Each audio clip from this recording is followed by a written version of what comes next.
Aerosucre Flight 157 was a domestic cargo flight operated by Colombian cargo airline Aerosucre using a Boeing 727-200.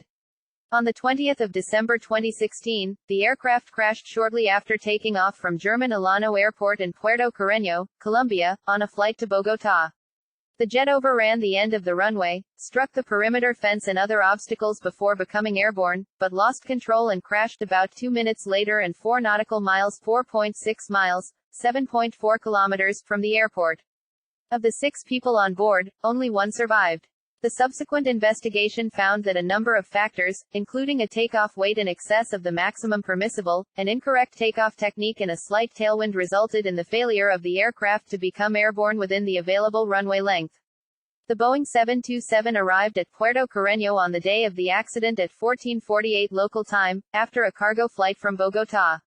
The crew unloaded 20,423 pounds of cargo. Although the weight and balance manifest of the accident flight was not found, investigators presumed that slightly less than 20,000 pounds of cargo distributed on 9 pallets was loaded for the return to Bogotá. The 727 then taxied onto runway 25 threshold, the crew set the flaps at 30 degrees, the plane was trimmed for takeoff, and the plane started its takeoff run at 17:18.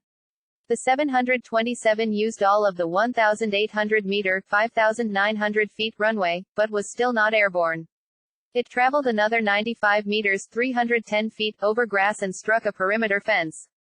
It then crossed a road, where it struck first a shed, then a tree, before finally becoming airborne. Due to the impact, the right main landing gear detached from the aircraft, the inboard right flap was damaged, engine 3 lost power, and one hydraulic system was damaged and leaking.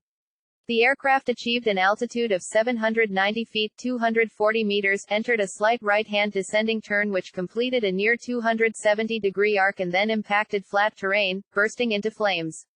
The accident was captured on video by motorcyclists near the airport.